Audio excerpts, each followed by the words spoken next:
안녕하세요. 반갑습니다. 국가유공자 길잡이입니다. 이번 시간은 국가보훈부에서 시행하는 국가보훈장애진단서가 왜 필요한가 두 번째 시간입니다. 이 앞전 영상에서는 제가 그동안 모았던 얼마만큼 많은 자료들을 가지고 있는가 그 보유한 자료들을 보여드렸었고, 이번 영상에서는 이 당뇨병과 관련된 내용만 따로 모았습니다. 그리고 이번 영상 또한 왜 국가보훈장애진단서가 있으면 좋은지, 물론 꼭 장애진단서가 필요하다는 내용은 아닙니다. 그러나 있으면 그만큼 좋은 거고, 또 알면 아는 만큼 보이기 때문에 제가 12개의 영상을 만들어서 드린다고 했습니다. 그러니 당뇨병과 관련되신 분들도 이번 영상 꼭 보셔야 되지만, 다른 질병을 갖고 계신 분들도 이런 영상을 보시면서 뭐가 문제고 어떤 식으로 준비를 하면 되겠구나 하는 내용들을 보고 참고해서 이해를 하시기 바랍니다. 자, 그러면 바로 시작하겠습니다. 자, 지금부터 제가 이 당뇨병과 관련된 영상을 설명을 해 드릴 건데, 이 당뇨병과 관련된 내용 잘 보시기 바랍니다. 본인이 알고 있는 거하고 모르고 있는 거하고 어떻게 큰 차이가 나는지를. 자, 당뇨병과 관련된 내용입니다. 고엽제 후유증 환자 등급 판정 처분 취소 청구로 해서 2020년 7월 21일 날 결과가 났는데 일부 인용이라고 나와 있습니다.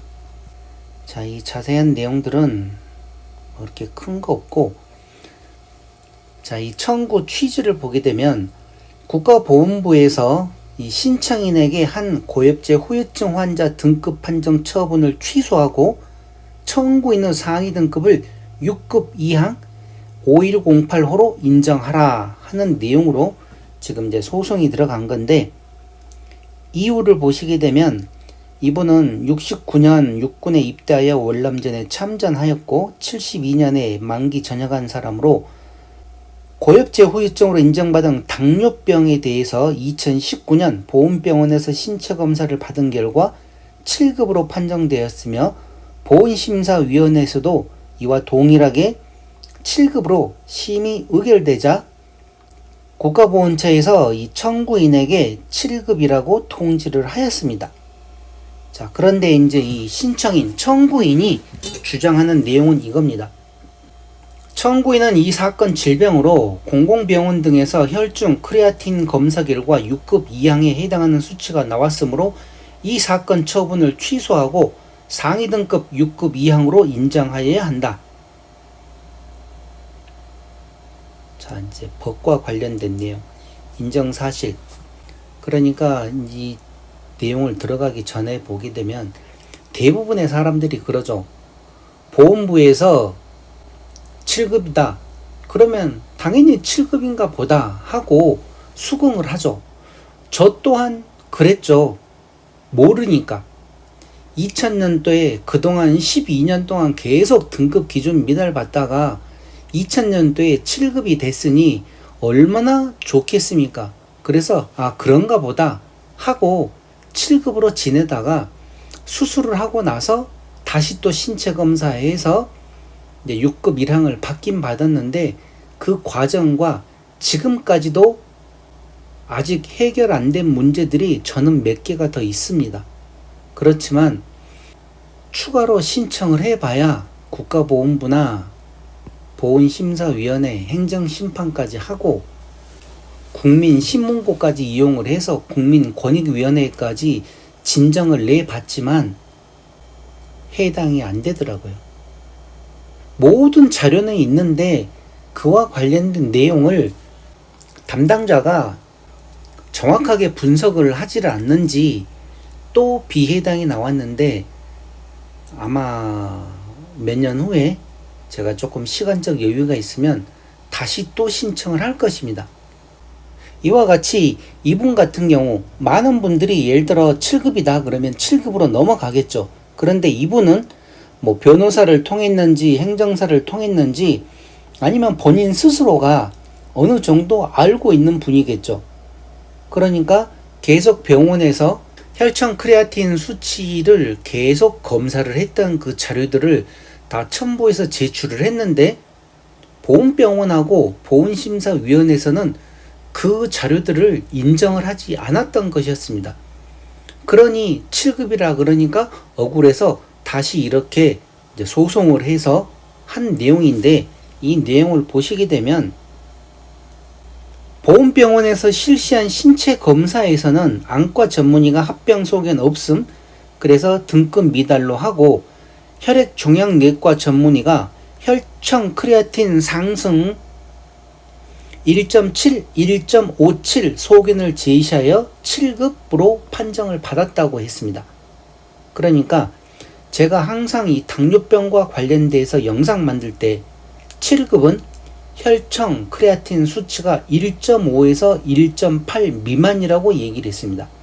1.8 미만 또 3.0 이하까지는 6급 이상에 해당되는데, 아무리 다른 당화혈색소나 요 앞전 영상에서도 제가 간단하게 설명을 드렸는데, 어떤 분이 질문을 오셔가지고 당뇨병과 관련돼서 다른 수치는 다 높은데 혈청 크레아틴 수치가 낮다, 이 내용으로 제게 질문 주셨던 분이 전립선 비대증 수술을 하면서 전립선 암이 발견되었다고 하셨던 그 내용입니다.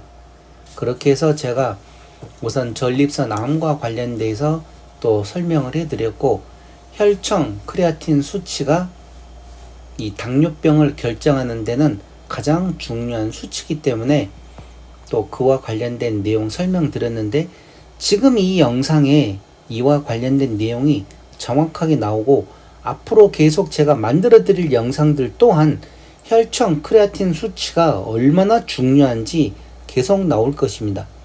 그래서 제가 기존에 만들어 드렸던 이 당뇨병과 관련된 영상들이 약 15개 정도가 또 있습니다. 그러니 그런 내용들 다 찾아보시면 많은 도움이 될 것입니다. 자, 이분 같은 경우 보훈병원 검사 내용 이렇게 나오죠. 진단검사 의학과에서 혈중 크레아틴 농도 1.7, 그 다음에 1.59 이렇게 나와서 7급으로 판정을 했다. 그래서 여기에 대해서는 이제 이상이 없어갖고 해야 되는데, 이 신청인이 신청한 이 통합검사 결과지를 보시게 되면 2018년 8월 20일 날 혈중 크레아틴 농도가 1.8로 나왔고, 또 11월 19일 날은 1.9로 나왔고, 2019년 2월 18일 1.9, 2019년 5월 22일 1.9 이렇게 검사 결과지를 다 제출을 한 것이었습니다. 그런데 보훈병원이나 보훈심사위원회에서는 이 내용을 인정을 하지 않고 보훈병원에서 추가로 검사했던 그 내용만 가지고 7급으로 판정을 해버렸다는 것이죠. 자, 이렇게 해서 이제 이와 관련된 내용 종류가 많습니다. 이런 내용 얘기해보나면 안 하고, 네, 이 판단을 한번 보시기 바랍니다. 위 인정 사실에 따르면 청구인이 2019년 보훈병원에서 신체 검사를 받은 결과 안과 전문의가 합병 소견 없음을 제시하여 등급 미달로, 혈액 종양내과 전문의가 혈청 크레아틴 상승 1.7, 그 다음에 1.57 소견을 제시하여 7급 판정되었고, 이후 보훈심사위원회도 동일한 등급 판정을 하였으나 청구인이 제출한 병원 통합검사 결과지상 혈중 크레아틴 농도가 1.8, 1.9, 1.9, 1.9로 기재되어 있는 바 국가유공자법 시행규칙 별표 4에 따르면 흉복부 장기 등의 장애로 인하여 노동 능력을 일반 평균인의 3분의 1 이상 잃은 사람으로서 당뇨 합병증에 의한 신장 기능의 손상으로 혈중 크레아틴 농도가 2회 이상 1.8 이상인 사람은 6급 이상 5108호로 인정하고 있는 점을 고려할 때 청구인의 이 사건 질병을 7급으로 판단한 국가보훈부 사건 처분은 위법, 부당하고 피청구인은, 그러니까 국가보훈부는 청구인에 대한 신체 검사를 실시하여 상위 등급을 다시 판정할 의무가 있다. 결론. 그렇다면 청구인의 주장을 일부 인정할 수 있으므로 청구인의 청구 중 고엽제 후유증 환자 등급 판정 처분 취소 부분에 관한 청구는 받아들이기로 하고 청구인에 대한 상위 등급을 다시 판정하기로 하며 나머지 청구는 받아들이지 않기로 하여 주문과 같이 제기한다. 그러니까 국가보훈부에서 7급으로 판정을 내렸는데 그냥 아무런 지식이 없었으면 그냥 그대로 7급인가 보다 하고 있었을 건데 이분은 그래도 공부를 하셨던 분이었는지 잘 아셨던 분이어가지고 혈중 크레아틴 수치가 중요하다는 것을 알고 계속 정기적으로 병원에서 검사를 했습니다. 그래서 그 검사 기록지를 다 같이 제출을 하니 이번 이 소송에서 이긴 것이죠.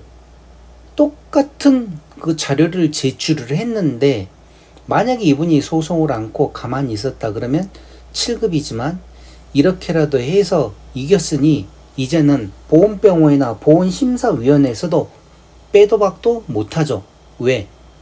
신체 부위별 상위 등급 기준표에 보면 혈중 크레아틴 수치를 2주 이상의 간격으로 2회 이상 검사하게끔 되어 있는데 이분 같은 경우는 2주 이상의 간격으로 해서 자그마치 4번이나 혈중 크레아틴 수치를 검사를 했고 그 수치 모두 다 1.8, 1.9, 1.9, 1.9가 나왔습니다.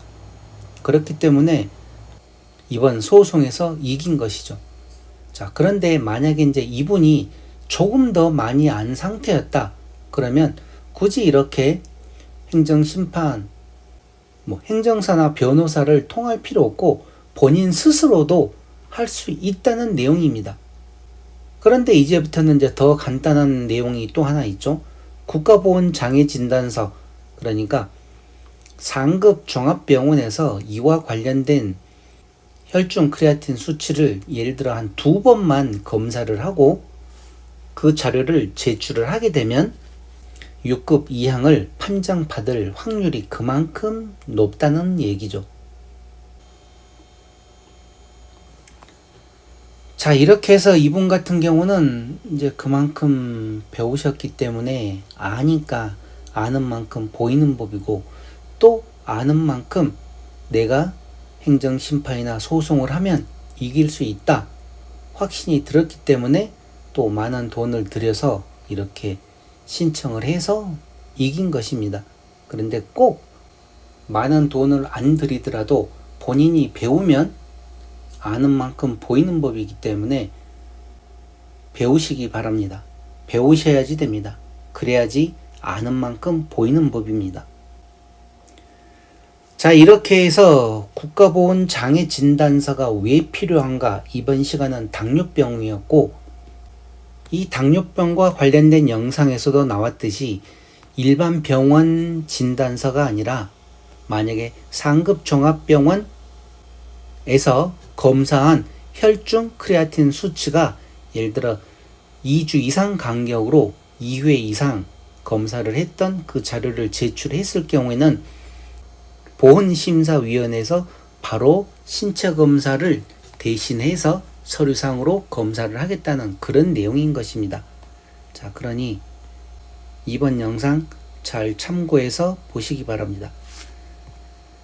자, 그리고 다음 시간은 허혈성 심장질환과 관련돼서 보훈병원에서는 6급 이항으로 나왔는데 보훈심사위원회에서 7급으로 또 판정한 내용이 있습니다. 자, 그러면 이번 시간은 이것으로 마치고 다음 시간에서 또 찾아뵙겠습니다. 지금까지 국가유공자 길잡이였습니다. 감사합니다.